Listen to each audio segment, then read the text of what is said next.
As we're all aware, the country of Bangladesh has been in the news. Our hearts, our prayers go out to the people of the land. May Allah subhanahu wa ta'ala bless them, make this transition time easy for them. So I thought that inshallah today, let us go over very briefly a bird's eye view of some of the interesting anecdotes and historical lessons we can learn from this region.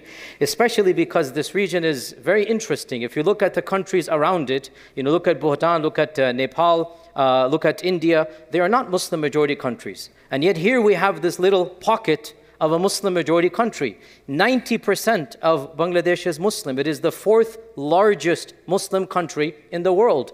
And yet it is surrounded by neighbors, Myanmar, Bhutan. These are not Muslim majority countries. And this is not where Muhammad ibn Qasim landed. This is not where the Arab Sind, they came. That's on the other side. So how did that come about? And what are some of the lessons we can learn from that region? And again, this is a bird's eye view. How much can you accomplish in just 20 or 30 minutes, inshallah ta'ala? But inshallah, a bit of a summary. Of course, this region has always been associated with the name Bangla. And this goes back to the name of a tribe that inhabited this region 3,500 years ago. Some say it is Bang, or Banga, or Bangla. And of course, Desh means land. So the country was called Bangladesh, but the tribe and the peoples are the Banga or the Bangla peoples. And this region, before the coming of Islam, was majority Buddhist, and perhaps 30–40% Hindu. But the Buddhism was the majority in this region. How did Islam come to this region? The earliest references that we have in our Islamic sources goes back to one of the books written under the Abbasids by a scholar by the name of Ibn Khordazbeh. He wrote a book in around 800 CE, 1,200 years ago, called Kitabul Masaliki wal Mamalik. And in it, he talks about the geographical regions that the Abbasids have contact with. Those that they control and those that they are aware of. It is like a book of geography of 1,200 years ago.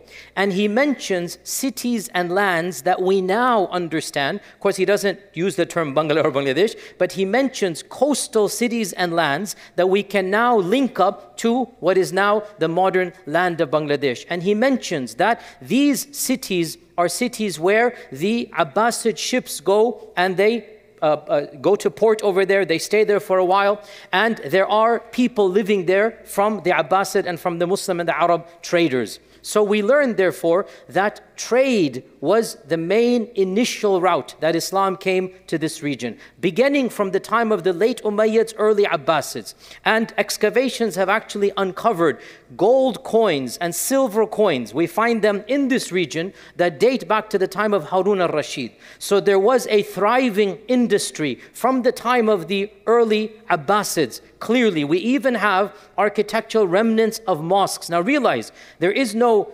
sultanate right now. There is no political entity, but there are Muslims in the region. And this is something that is documented by later geographers as well. Later on, the most famous geographer is Al-Mas'udi. He mentions this region. Al-Idrisi, who was the first to draw a map of the world, Al-Idrisi also mentions pockets of Muslims living in these regions. In fact, the name of the second or third largest city, Chittagong, is actually derived from what the Arabs called this region.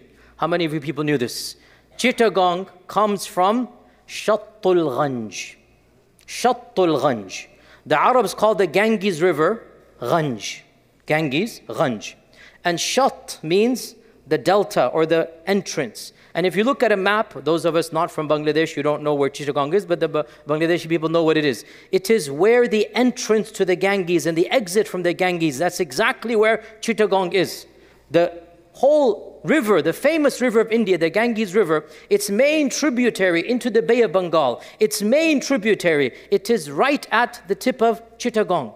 And Chittagong is Shattul Ghanj. Shattul Ghanj. That is the delta of the Ganges River. And that's, the Arabs would call it Shattul Ghanj, and this eventually came into what we now call Chittagong.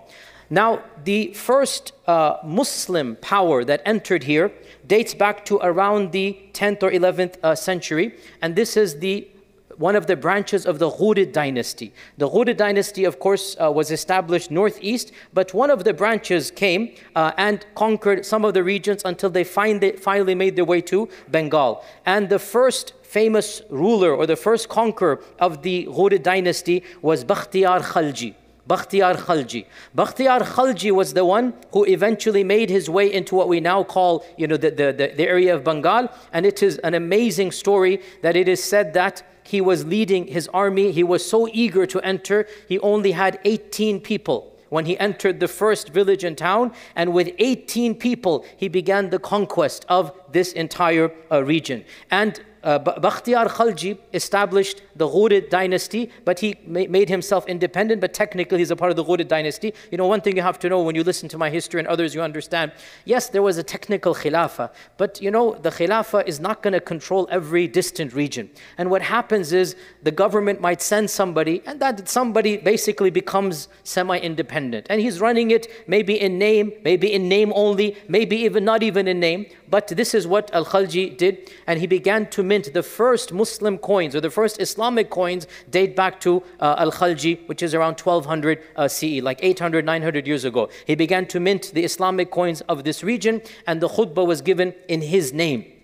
Before this point in time, if there were any masjids, the khutbah would have been given in the name of the Abbasids. But now Khalji comes along and in his name and the name of the Ghurids, and thus begins the first political base, the first state, if you like, in this region of what we now call Bangladesh. And this next 300 years, we can say, technically, there's multiple dynasties. They're called the Delhi Sultanate, the Delhi Sultanate. This is the extension of the Delhi Sultanate, but the ministers, or I should say the governors, are independent or semi-independent. But now that the political base has been established, now you have masajids popping up everywhere. And you have a new phenomenon, a phenomenon that was very common for that time, and that is preachers who would travel from Arab lands, Muslim lands, with the only intention of preaching Islam.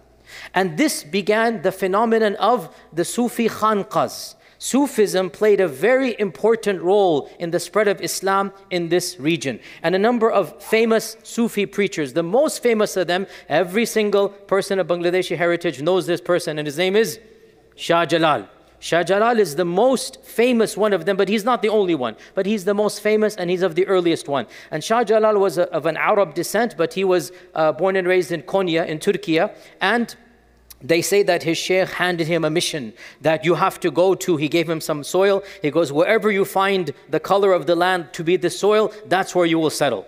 So they say that Shah Jalal left Turkey, left Konya, and he kept on traveling until he made his way to this region of the Bengal. And he said, this is what my Shaykh wanted, this is where I'm supposed to be. So he spent the next 78 years. He lived to around 100 something years old, 110 years old he lived. He spent the next 78 years. In fact, it just so happened when he arrived, there was a massive battle going on between the Muslim Sultan and between one of the Hindu dynasties. So him and his scholars and Sufi shuyukh, they actually joined in this campaign. The campaign won what is considered to be a somewhat miraculous victory. And so Allah blessed him, like he was given the izzah. Like, oh, because you guys came, you are pious people coming from the Arab and the Muslim or the Turkish lands, because of you guys, Allah blessed us to win this battle. So this established his reputation as a saint or a wali of Allah subhanahu wa ta'ala. By the way, we do believe in righteous people. We should believe this. There are righteous people, and Allah Azza wa Jalla blesses righteous people with various things. So yes, the concept is correct, no problem with that. And so Shah Jalal established his credibility right when he landed, basically. This victory boosted his credentials, but he didn't participate after this in any type of military expedition. What he did is he opened up a khanqah, he opened up a lodge, and he began preaching and teaching for the next 50 or 60 years. And what I found super interesting, I learned today that the most famous traveler of medieval Islam, Ibn Battuta, you know Ibn Battuta? Ibn Battuta not only visited this area, and he called it Al-Bangala. In his book, he calls it Al-Bangala. Not only did he visit this area, he lived in Sylhet, and he maybe even took a wife there. We're not sure, it looks like that as well. And he said, then I traveled 1 month to visit the most famous wali of the region, Shah Jalal. He actually met Shah Jalal. Ibn Battuta, I found out today, I didn't know this. He actually met Shah Jalal. And he describes that he was a tall, handsome frail man. He would fast continuously. He was living in a monastery, a khanqa, away from the city. His students were there, and and he mentioned some miracles or some karamat, you can say, that happened, and that Shah Jalal gifted Ibn Battuta a turban. He was very happy at this. So Ibn Battuta is he literally said this is the most famous saint in the region, which means Shah Jalal had already established his reputation in his lifetime. And Ibn Battuta actually detoured from his journey just to go visit Shah Jalal and then come back and resume his journey. It is said that Shah Jalal, Allah blessed him and others, but he was number one to convert many tens of thousands of people in his preaching and teaching and interactions. And Ibn Battuta himself says he witnessed many of the Hindus, or he called them Hindus. They might have been Buddhists, because at that time these people probably couldn't tell the difference. But even if they were, Ibn Battuta says even the local Hindus and Buddhists would go to his khanqa and stay with him, to be influenced by him. So Ibn Battuta was an eyewitness to this da'wah continuously going on. So we're now in the 1300s, and this is when 1400, basically 15th century, what begins now? Two things. On the one hand, the Mughal dynasty, and on the other hand, European colonization, right? Who was the first European to come into India? This should be a high school question for the kids here. This is way afterwards. Vasco da Gama, you remember from your high school. That's good, yes. MashaAllah. Even though you've passed high school age, but clearly it has, just kidding with you. Vasco da Gama, prize points. What year was that? Even I think I'll have to, no. I think that is correct. I'm not sure exactly the final year, but 1490 something. I think that is correct. Vasco da Gama. Now, by the way, Christopher Columbus was trying to get to India, right? That's why he ended up over here. Like all men who get lost, he didn't ask for directions, so he came over here, okay? But Vasco da Gama, I guess, asked for directions. So once Christopher Columbus failed, they wanted to get to India. Why did they want to get to India? Because India was the land of treasure, the land of spice, the land of fertility, the land of produce, the land of fruits, like the soil of India, and especially the region of Bengal has always been of the most fertile. And actually, historically, in our times, there is a perception that this region is impoverished. This is a modern perception. For its entire history, this region has been of the most powerful economic places, and in fact under the Mughals this was the #1 producing region of the Mughal dynasty. Under the British this used to be #1, and then by the time the British left it went down, as I'm going to explain in a while, right? So this is why they wanted to come, primarily because of not only this region but especially because of Bengal. And so in the 1500s, 1600s, two things happened. Both of them affected the people of this region. First and foremost, the Mughal dynasty. Of course, you have Babar, you have Akbar, Shah Jahan. They of course built the largest, or they not built, but they created the largest network, the largest conglomerate political base. And as a part of that, they also acquired, if you like, Bengal, and they made it into a province. And so for around 150 years, the Mughal Empire was the one in charge, and there was a province, they called it the Bengal Subah. They had the province that was semi-independent but still under the Mughals. While this is happening, you had the colonial empires come. And by the way, it was the Mughals who also chose Dhaka as their regional capital. And this was the rise of Dhaka now. So now whatever capital you choose, so then it's going to start rising. And so it was the Mughals who chose. And you still have, as all the people from that region know, you have magnificent structures built in that region still to this day. Magnificent, beautiful masajid that are still standing to this day. So, and I also have to mention before I move on, I forgot to mention in the beginning that of course the language of the people of this region is different, and their culture is different, and therefore their intellectual and cultural heritage has a unique strand. They are their art, their architecture, their language, their scholarship has been written in a different style and language than any other, and so they have contributed a very unique way of both architecture and cuisine, and of course Islamic thought as well. So I was getting back to the colonization, and 5 different regions were competing over Bengal. 5 different European countries. Number 1, Portugal. The Portuguese were the first to get to this region. Vasco da Gama was Portuguese. Number 2, the Spaniards came. The Spaniards then established their post. Number 3, the French came along. The French came along and they also established their post. And number 4, the Dutch. The Dutch came as well. And then last but not to be the least, the British came. Now each one of these 5 established East India Trading Company, Dutch East India Trading Company, Portuguese East India Trading Company, British East India Trading Company.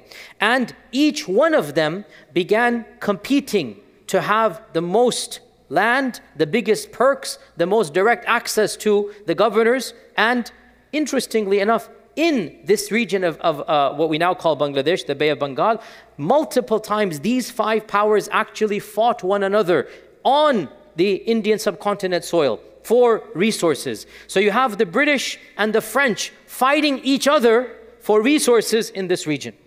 And sometimes they're bringing in the locals as well, because you know there's something called sepoy. And the sepoy is a local who is paid by the British or the Dutch or the French. So you had a class of Indians or Bengalis, you had them being paid by these European superpowers, and they're fighting each other on behalf of these, superpowers. So in any case, what happened was these 5 entities, all of them attempted to negotiate the best treaties with the governor. And this also coincided with the waning of the Mughal Empire. The Mughal Empire started to decline in its power, and so this region became once again independent. And another superpower was established, regional superpower. Let's call it the Nawabs of Bengal. Now technically the Nawabs of Bengal were multiple dynasties, as is usually the case. It wasn't just one dynasty, but for another 200 years you had 150, you had many dynasties that are not under the Mughal Empire. They don't need to get permission from the Mughal Empire. So the regional 5 colonial powers have to negotiate directly with these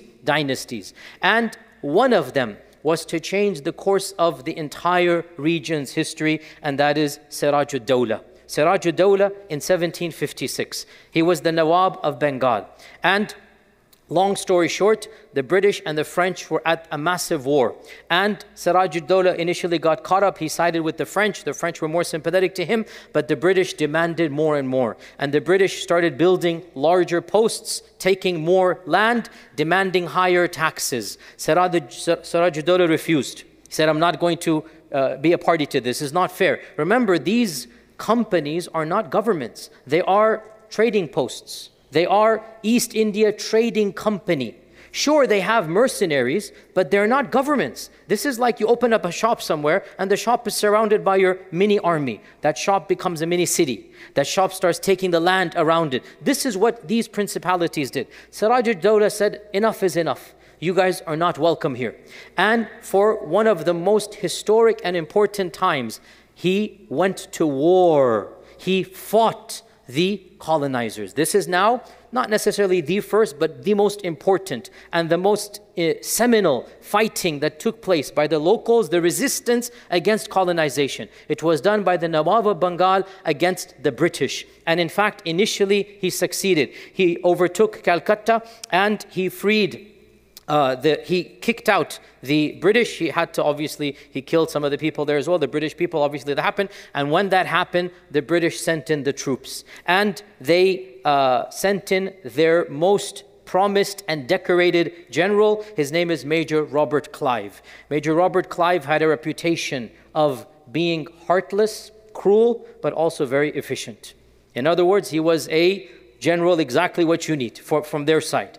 And Major Robert Clive decided that he was now going to go wage full war against Siraj ud-Dawla. So him and Siraj ud-Dawla basically had a number of battles. Calcutta went back and forth until finally, Siraj ud-Dawla was kicked out initially. Siraj ud-Dawla then brings 40,000 troops against Major Clive, who probably had less than 2,000, right? Including the sepoys. There's no way that this is clearly going to change the course of history. If Siraj ud-Dawla wins, then the British are kicked out. But here is where constantly the Ummah has a problem from within. And that is, we don't need external enemies when we have people inside of us who will betray.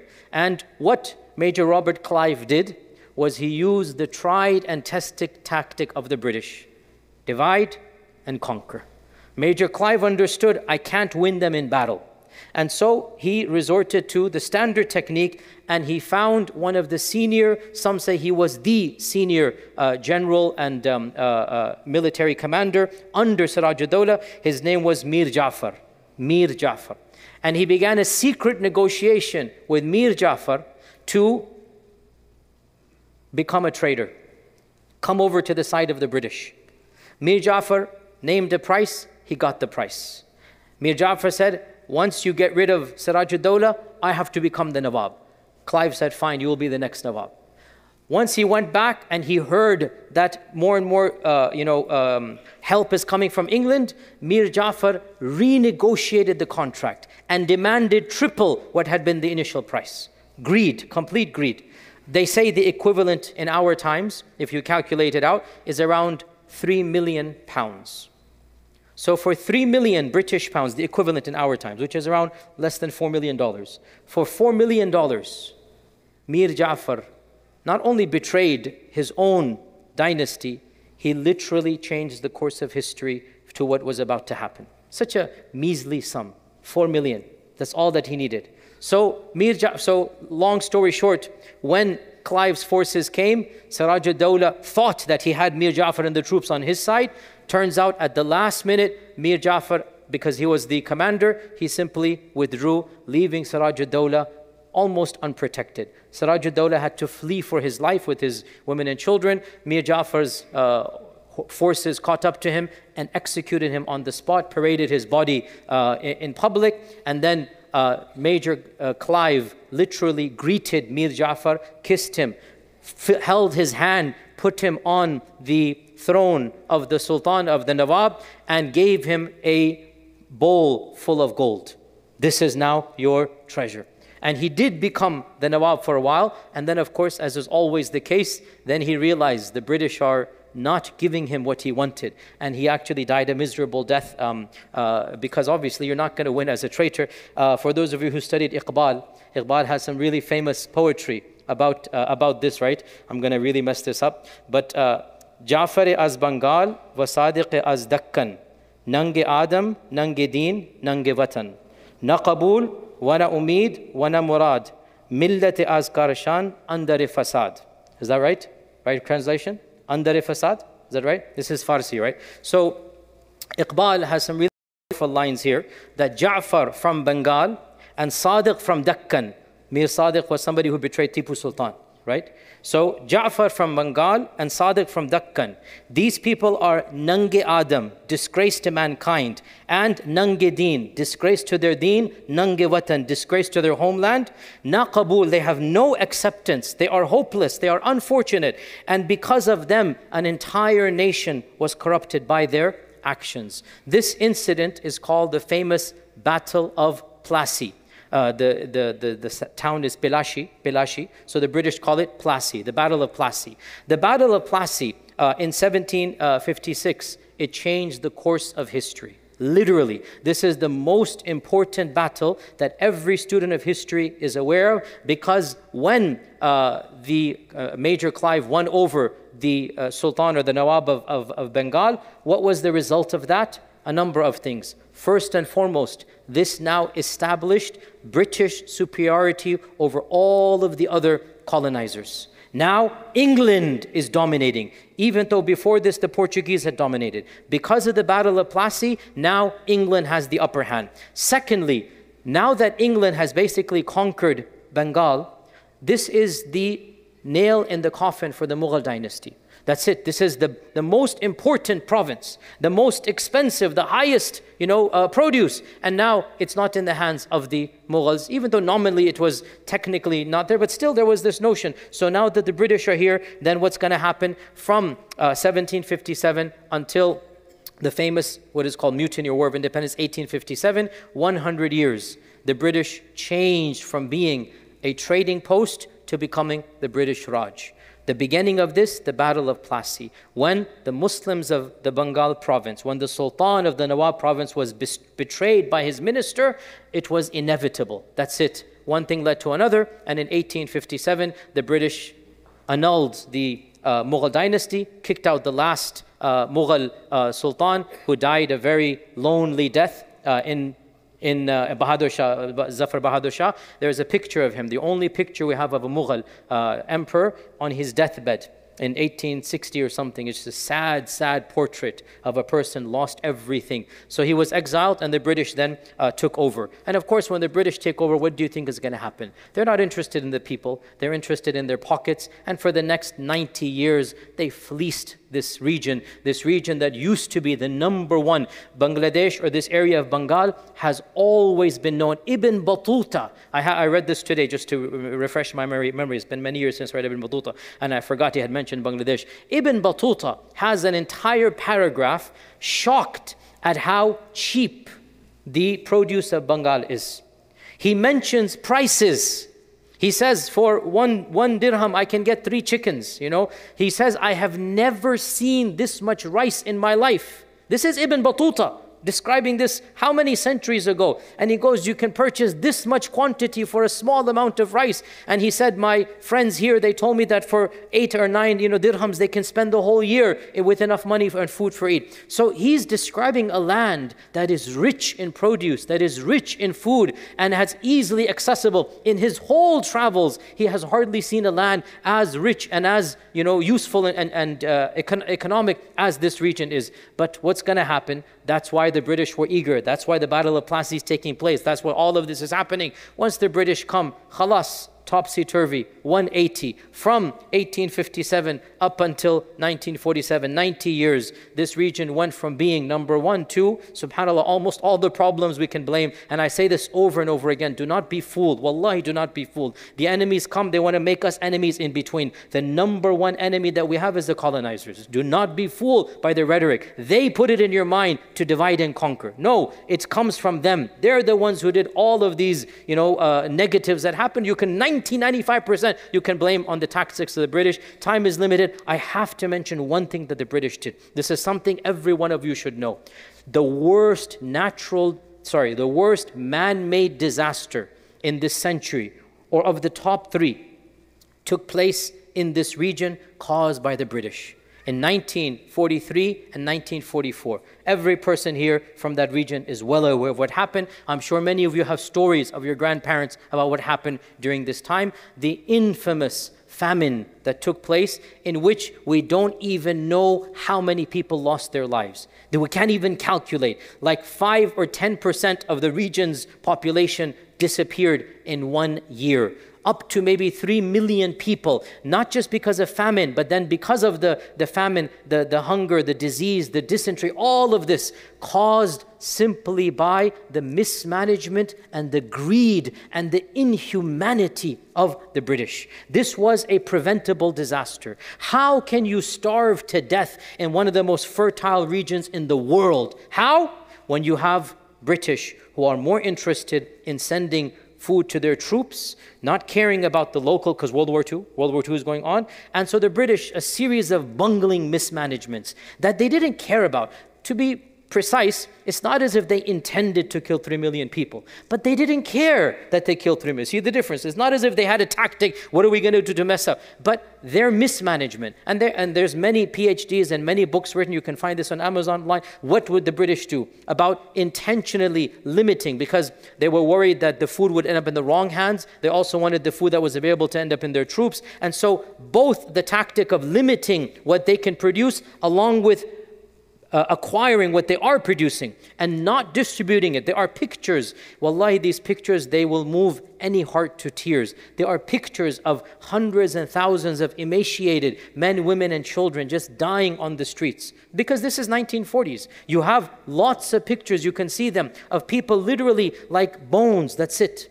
And there's barrels and barrels of rice being sent outside, not to the locals. And infamously, when even the viceroy and the governor felt pity, and he begged Churchill, please change your policies, right? This is a famous draft. I wish I could show you the picture of it, right? That he sent the telegraph to Churchill that, please do something. We have millions of people dying here. And Churchill, look at the arrogance of these people. I know they say Churchill is a hero and whatnot. Yani, if you look at these people, they have no ounce of humanity for anybody outside of their race. You know what Churchill said? If they're starving, how come they're breeding like rats? How come there's so many? And if so many people are dying, how come Gandhi is still alive? He did not change the policy.